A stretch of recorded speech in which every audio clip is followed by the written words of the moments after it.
세상은 우리에게 무엇을 하느냐고 묻지만 하나님은 우리에게 너는 지금 어떤 사람이냐 묻습니다. 하나님은 성취보다 성품을, 속도보다 방향을 중요하게 여기십니다. 그러므로 이 세상을 살아가면서 자신의 정체성을 분명히 깨닫는 것은 매우 중요합니다. 내가 누구인지, 그래야 이 세상에서 하나님이 원하시는 올바른 삶을 살아낼 수가 있습니다. 특히 믿음의 삶을 사는 우리들에게 있어서 세상은 우리에게 자꾸만 이력서를 요구합니다. 너는 어떤 사람이고 무엇을 했고 어떤 성과를 얻었느냐고 우리에게 요구하시지만 하나님은 너의 존재가 지금 어떤 사람이냐에 관심을 갖고 우리에게 물어오십니다. 에스겔과 노아의 삶은 세상의 관점으로 보면 효율성이 없는, 어리석고 가치 없는 삶을 살아온 사람들입니다. 그러나 하나님의 시각으로 보면 에스겔의 파수꾼의 사명과 노아의 방주를 짓는 삶은 시대를 뛰어넘어 하나님의 강력한 메시지로 세상을 깨우는 삶입니다.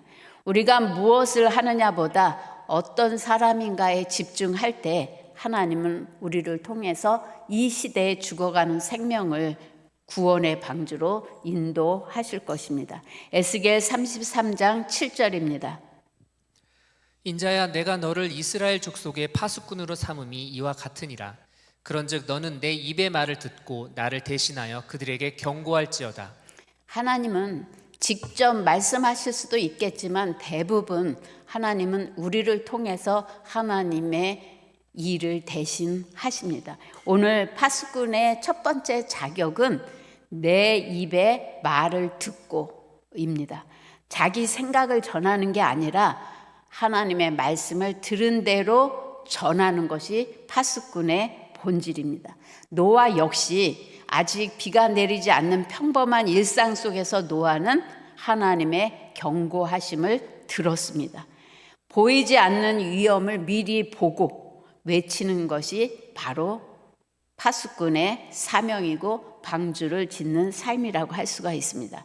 방주 자체가 당시 세상을 향한 거대한 시각적 경고였습니다.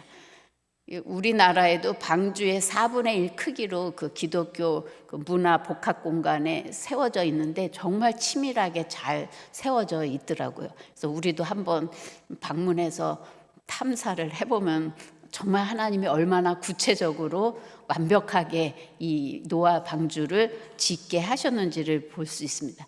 오늘날 우리가 봐도 참으로 거대하고 정말 완벽해 보이는 노아의 방주지만 저는 숨이 안 쉬어져요.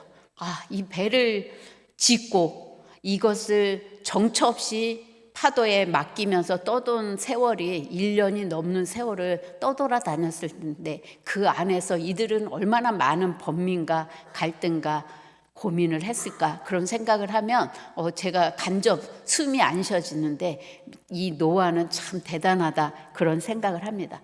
지금도 노아의 방주를 보면서 하나님이 그 시대를 경고한 그 경고를 시각적으로 보듯이 노아 시대에 많은 사람들이 죄악으로 타락했을 때에도 노아가 끊임없이 망치질을 하고 방주를 지어가는 그 모습을 보면서 어렴풋이 하나님의 심판의 경고의 소리를 들었을 겁니다.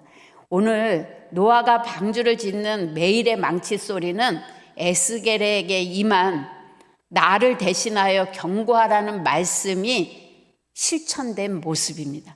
많은 이들이 노아의 홍수를 잔혹한 심판이라고 이야기하지만 사실은 하나님이 어떠한 마음으로 이 노아 방주를 지으라고 했는지 하나님의 진심을 느끼게 됩니다. 에스겔 33장 11절 우리 한 목소리로 읽겠습니다.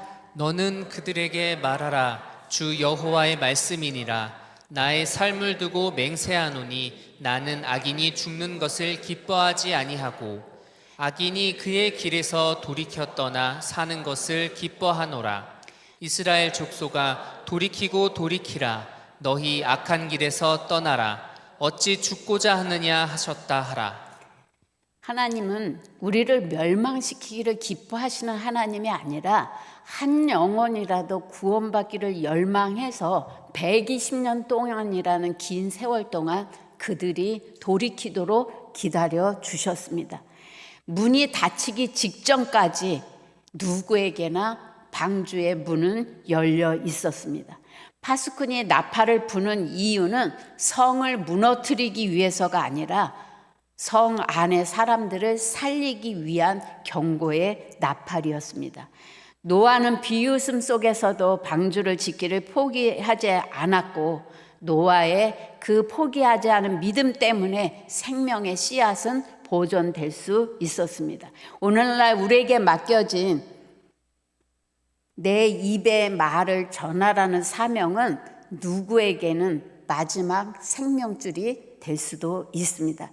에스겔 33장 8절 가령 내가 악인에게 이르기를 악인아 너는 반드시 죽으리라 하였다 하자.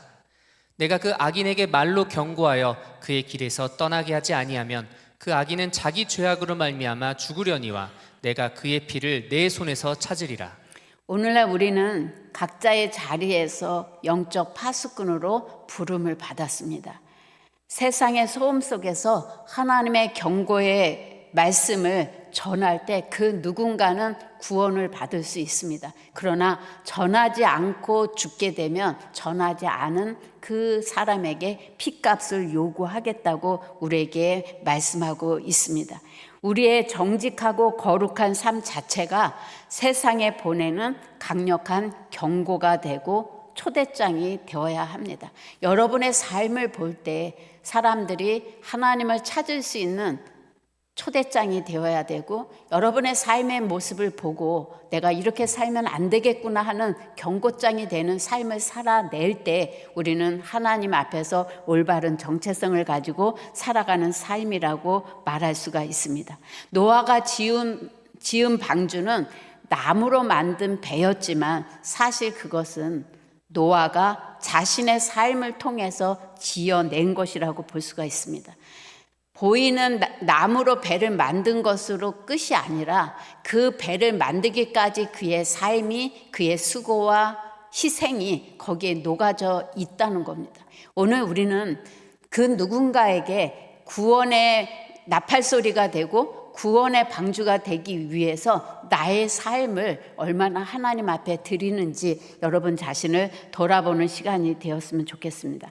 에스겔이 본 나팔의 소리는 공기의 진동에 불과하고 죽어가는 영혼을 향한 하나님의 외침일 수 있지만 우리가 이 세상을 살아갈 때 그 누군가에게는 구원의 나팔이 되고 생명줄이 될 수 있고 방주가 될 수 있다는 것을 기억하시고 여러분의 삶의 자리에서 항상 하나님의 복음의 나팔을 부는 파수꾼의 삶을 살아내시기를 바랍니다.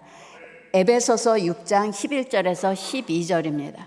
마귀의 간계를 능히 대적하기 위하여 하나님의 전신갑주를 입으라. 우리의 씨름은 혈과 육을 상대하는 것이 아니요 통치자들과 권세들과 이 어둠의 세상 주관자들과 하늘에 있는 악의 영들을 상대함이라. 하나님께서는 우리에게 구원의 방주를 지어서 죽어가는 많은 영혼들을 구원해내기를 원하시고 또 복음의 나팔을 불어서 이 세상이 전부가 아니고 하나님께서 곧 심판주로 오실 거라는 경고의 나팔을 불게 하시는 것을 제일 싫어하는 것은 마귀입니다.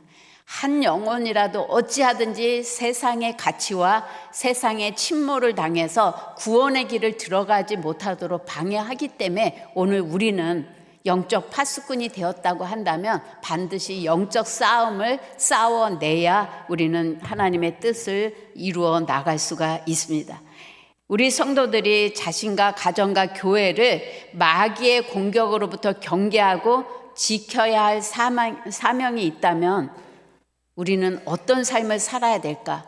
마귀는 끊임없이 예수님에게도 찾아와서 그로 하여금 구원의 길을 걸어가지 못하도록 발목을 잡은 것을 볼 수가 있습니다.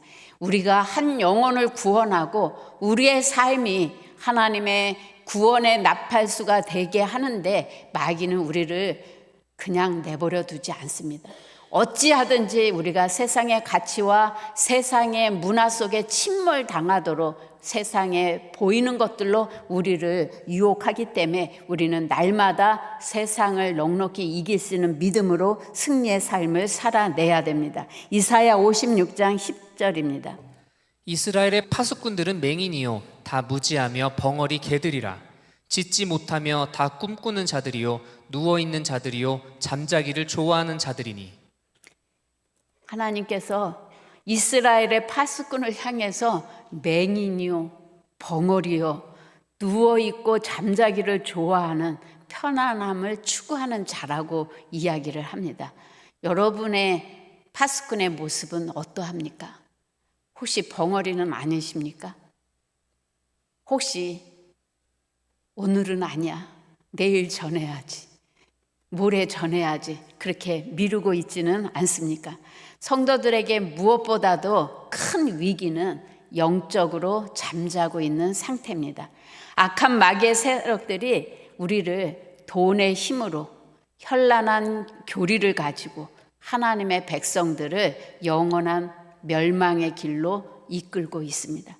우리는 유튜브를 통해서 수많은 정보를 듣지만 사실 우리를 살리는 생명의 정보와 소식을 듣기는 참 힘듭니다. 각자가 사사기에 보면 자기 소견에 옳은 대로 갔다고 그렇게 이야기하는데 요새는 1인 1방송이 다 허용되니까 각자 자기가 원하고 자기가 맞다고 생각하는 소리들을 쏟아내는 이 현실 속에서 정말 무엇이 옳은지 그른지 분별하기가 굉장히 어려운 시대 속에 우리는 살아가고 있습니다. 그래서 우리는 세상에 침몰당하지 않기 위해서는 우리가 영적으로 깨어서 분별해야만 합니다. 마태복음 24장 42절 우리 한 목소리로 읽겠습니다. 그러므로 깨어 있으라. 어느 날에 너희 주가 임할는지 너희가 알지 못함이니라. 마치 오늘날의 사람들은 노아 시대나 소돔과 고모라 시대나 곧 멸망한다고 아무리 외쳐도 남의 일로 생각했던 사람들과 동등한 것 같아요. 오늘날 어떻게 하면 이 세상에서 편하게 잘 먹고 잘 살까가 우리의 모든 고민의 99.9%를 차지하는 것 같아요. 하나님의 나라를 이 땅 가운데 이루기 위해서 고민하고 애쓰는 것보다 세상에 요구하는 너는 무엇을 이뤘느냐, 어떤 사람이 되었느냐, 힘과 권세와 능력을 누리고 얻는 자가 성공한 자라는 그 세상의 가치관에 우리는 침몰당할 때가 많이 있습니다. 고린도전서 16장 13절에도 깨어 믿음에 굳게 서서 남자답게 강건하라. 요새 남자들 강건하지 않습니다. 여자답게 강건하라 그래야 될 것 같아요. 여자들이 더 억센 것 같아요. 베드로전서 5장 8절 근신하라 깨어라 너희 대적마귀가 우는 사자같이 두루다니며 삼킬 자를 찾나니. 네, 계속해서 성경은 우리에게 깨어 있으라고 이야기를 합니다. 파수꾼의 상징적인 의미는 예언자적 경고를 하지만 또 그들을 구원하기 위한 중보 기도를 하는 사람을 파수꾼이라고 이야기합니다.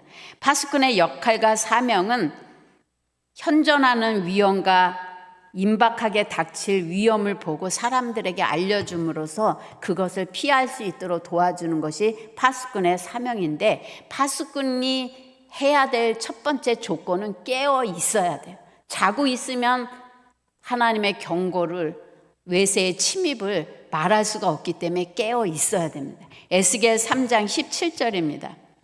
인자야 내가 너를 이스라엘 족속의 파수꾼으로 세웠으니 너는 내 입의 말을 듣고 나를 대신하여 그들을 깨우치라. 우리가 죽어가는 영혼들을 깨우는 것을 하나님이 직접 깨우는 게 아니라 하나님은 하나님의 심장을 가지고 우리가 가서 깨우기를 원하신다는 거예요.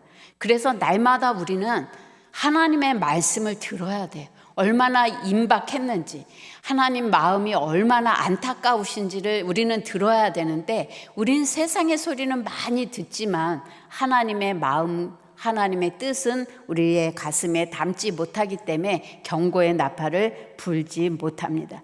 에스겔은 바벨론 느부갓네살이 2차로 예루살렘을 공격할 때 여호야긴 왕과 같이 바벨론의 포로로 끌려가서 그발 강변에 거주하면서 하나님의 묵시를 받았습니다. 비록 포로로 끌려갔어요. 우리보다 상황이 더 안 좋은 상황에서도 하나님의 계시를 받았기 때문에 그는 계속해서 이스라엘 백성들에게 경고의 나팔을 불 수 있었습니다. 에스겔 3장 18절입니다. 가령 내가 악인에게 말하기를 너는 꼭 죽으리라 할 때에 내가 깨우치지 아니하거나 말로 악인에게 일러서 그의 악한 길을 떠나 생명을 구원하게 하지 아니하면 그 악인은 그의 죄악 중에서 죽으려니와 내가 그의 핏값을 내 손에서 찾을 것이고. 오늘 우리가 하나님의 복음을 증거하지 못해서 그 사람이 구원받지 못하면 그 책임을 우리에게 물으신다고 이야기하고 있습니다. 그러면 우리는 어떻게 영적 파수꾼의 임무를 충실하게 담당할 수 있을까요? 내가 누군가를 보호하고 지키려면 누가 우리를 멸망에 빠지게 하려고 하는지 어떤 전략을 가지고 접근해 오는지를 우리는 깨어서 분별해야 됩니다. 그래서 영적 파수꾼은 마귀가 우리에게 어떻게 접근하는지 그리고 그들의 전략이 무엇인지를 바로 인지할 때 우리에게 맡겨진 영혼들을 보호하고 그들을 구원할 수가 있습니다. 그래서 마귀는 어찌하든지 우리의 영적인 눈을 가리고 육신의 것에만 빠져 있도록 만듭니다. 예수님에게 나타나서 너 배고프지? 이 돌을 떡 만들어서 먹어. 성전 꼭대기에 올라가서 화려한 도시를 보여주면서 나한테 경배하고 나한테 절해봐. 내가 이 세상 너한테 다 줄게. 그렇게 마귀는 지금도 육신의 정욕과 이생의 자랑과 안목의 정욕을 가지고 우리에게 접근해서 야금야금 하나님보다 세상이 더 커 보이게 하는 전략을 지금도 펼치고 있다는 것을 여러분이 깨어 분별할 때 여러분에게 맡겨진 영혼들을 구원할 수가 있습니다. 창세기 11장에 보면 이스라엘의 백성들이 죄가 간영함으로 인해서 세상에 죄가 간영함으로 인해서 홍수로 쓸어버렸지만 또 그들은 죄악의 씨를 뿌려서 또 죄가 만연했어요. 그래서 하나님보다 나의 힘으로 나의 능력으로 나의 수고로 한번 성공해 보겠다. 그게 바로 바벨탑 쌓는 사건입니다. 오늘 우리도 똑같아요. 하나님 도움은 눈에 보이지 않고 피부로 느껴지지 않으니까 어떻게 하면 내가 수고하고 노력해서 세상 사람들이 바라보는 성공의 탑을 쌓을까? 그것을 우리는 고민하는데 그것이 바로 마귀가 우리에게 놓은 덫에 걸리는 시작이라는 것을 여러분이 분별하셔야 됩니다. 또한 교회의 마귀의 전략은 교회들이 복음의 능력을 가소평가하고 다른 것에 집중하도록 해서 교회를 무너지게 합니다. 오늘 우리 찬양팀이 예수의 이름이 얼마나 세상에서 가장 귀한 것인지를 찬양했습니다. 근데 오늘날의 많은 교회들은 예수의 이름을 부르는 것이 무력해 보이고 기도하는 것이 무능력해 보이는 그러한 흐름을 교회 가운데 만연하게 만들어서 그저 우리는 형식적으로 의무적으로 예배는 드리지만 복음의 능력이 내 삶 가운데 나타나는 것,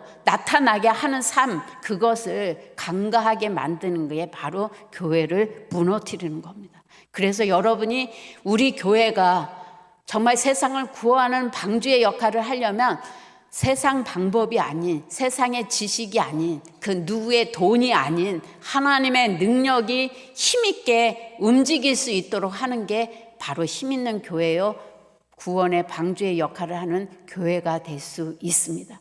그래서 다른 교회보다 우리 교회는 하나님의 능력이 나타나고 하나님의 성령의 임재가 강력하게 일어나는 모임과 예배를 추구합니다. 그래서 여러분의 교구에서, 여러분의 목장에서 세상의 방식이 아닌, 세상 사람들의 친교가 아닌 예수의 이름을 부를 수 있는 것을 가르쳐주고, 예수의 이름으로 서로 합심하여 기도할 때 얼마나 놀라운 일이 일어나는 것인가를 풍성하게 경험할 때 그 교회는 구원의 방주가 될 수가 있습니다. 디모데후서 3장 5절입니다. 경건의 모양은 있으나 경건의 능력은 부인하니 이 같은 자들에게서 내가 돌아서라. 유튜브를 보면 훌륭한 목사님들 설교가 정말 혼을 자극하는 설교가 얼마나 많은지 몰라요. 경건의 모양은 있어요. 근데 거기에 정말 예수가 있느냐는 거죠. 상담 심리의 이론, 인문학적인 이론, 그런 접근 방법은 정말 훌륭한데 그 가운데 내 영혼이 살아나고 내 가슴이 뛰는 그런 복음의 능력이 있는 메시지가 얼마나 많으냐는 거예요. 우리 교회는 좀 어눌해 보여도, 좀 뭐 엉성해 보여도 하나님이 일하시는 그 하나님의 이름의 능력이 얼마나 내 삶 가운데 구체적으로 경험될 수 있는지 늘 그것에 집중하고 그것을 이루어 갈 때 우리는 다음 세대를 세워가는 거룩한 교회가 될 수가 있습니다. 사도행전 4장 13절에서 14절입니다. 그들이 베드로와 요한이 담대하게 말함을 보고 그들을 본래 학문 없는 범인으로 알았다가 이상히 여기며 또 전에 예수와 함께 있던 줄도 알고 또 병 나은 사람이 그들과 함께 서 있는 것을 보고 비난할 말이 없는지라.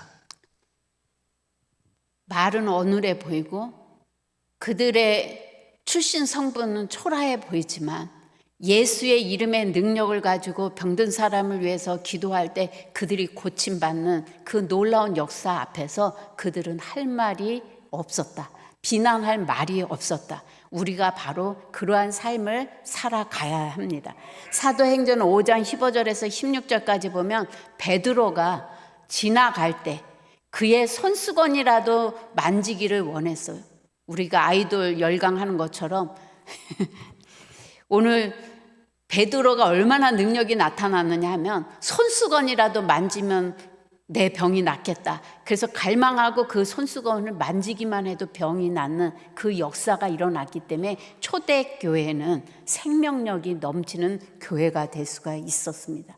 아무리 핍박이 오고 잡아 죽인다고 할지라도 거침없이 하나님의 복음이 전파될 수 있었던 이유는 강력한 예수의 이름의 권세와 능력을 그들의 삶 가운데 나타낼 수 있었기 때문에 그들은 당당하게 복음의 나팔을 불 수가 있었습니다.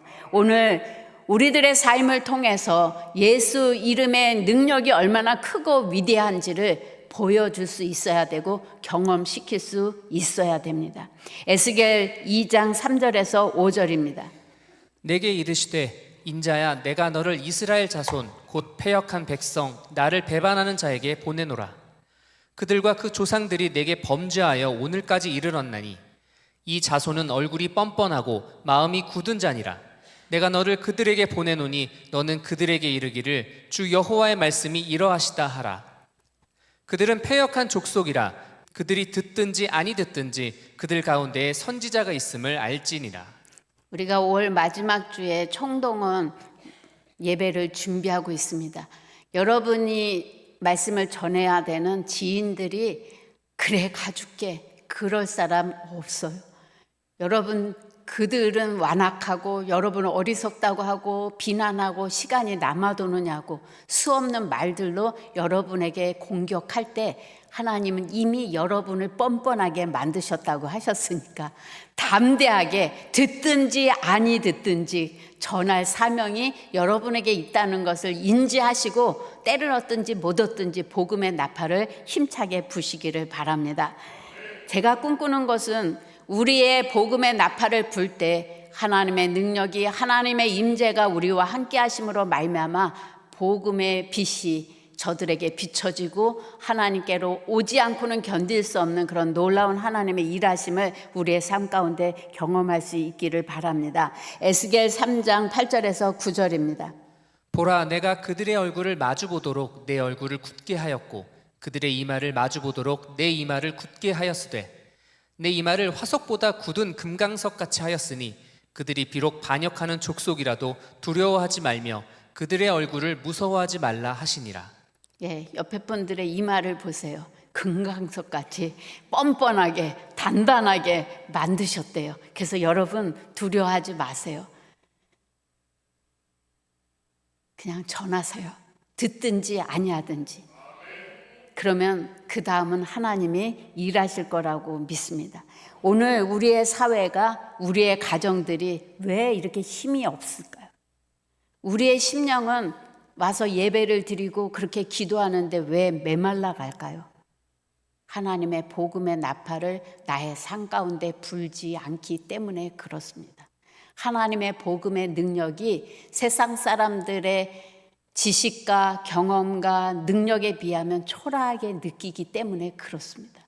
여러분이 소유한 그 예수의 이름의 권세는 마귀도 두려워 떨며 떠나갈 수밖에 없는 강력한 이름이라는 것을 여러분이 아셔야 됩니다.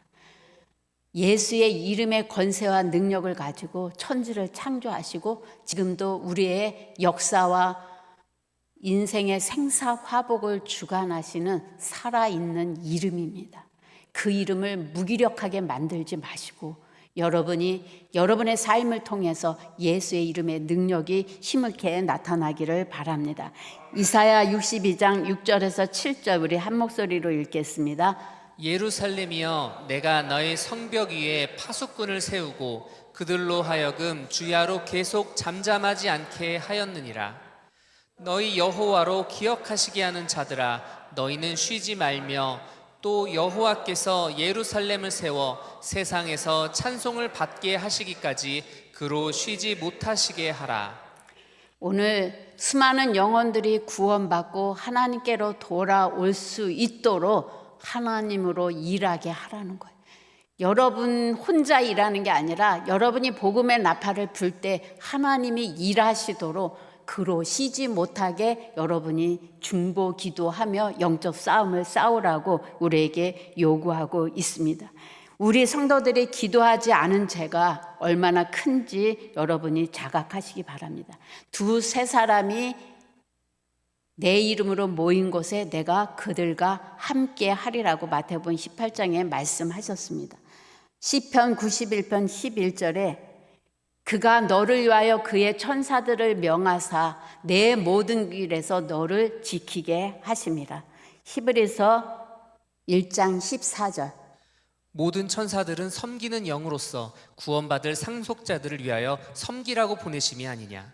오늘 하나님의 복음의 나팔을 부는 영적 파수꾼인 여러분들에게 혼자 일하도록 하신 게 아니라 바로 예수의 이름의 능력의 권세를 여러분에게 부여해 주셨고 그 이름으로 여러분이 기도할 때 천군 천사가 여러분을 도움으로 말미암아 수많은 영혼들이 구원받게끔 하나님께서 일하시겠다고 우리에게 약속하셨습니다. 그러므로 나의 힘, 나의 능력을 생각하고 주눅들지 말고 당당하게 여러분 주변에서 만나는 모든 사람들에게 힘있게 복음의 나팔을 불므로 말미암아 여러분으로 인해 구원받는 무리들이 주를 잇기를 예수의 이름으로 축복합니다. 우리 이 시간 다 같이 기도하실 때 저는 가끔 그런 생각을 해요. 천국에 갔을 때 내가 구원해서 내 뒤에 설 수 있는 줄이 몇 줄이나 될까? 그 생각하면 좀 가슴이 답답해져 오기 시작을 합니다. 나를 일찍이 구원하신 이유는 나를 통해서 구원할 사람이 있었을 텐데 내가 악하고 게으르고 벙어리고 일하지 않아서 그들이 죽어갔다면 하나님 앞에 우리는 어떠한 모습으로 설 수 있을까? 그것이 죽음이 임박해서 생각하는 게 아니라 젊은 날에 그것을 생각한다면 여러분의 삶은 복되고 아름다운 삶이 될 수 있으리라고 봅니다. 하나님, 내가 이번 총동원에 누구를 초청해야 될까요? 하나님, 내가 누구에게 복음을 가서 전해야 될까요? 내가 때를 얻든지 못 얻든지 복음을 전할 수 있도록 나에게 성령의 충만함을 허락해 주시고 예수의 영에 붙잡힌 바 되는 삶이 될 수 있도록 나를 새롭게 하여 주시옵소서. 우리 이 시간 다 같이 통성으로 기도하겠습니다. 아버지 하나님, 한 영혼이 온천하보다 귀한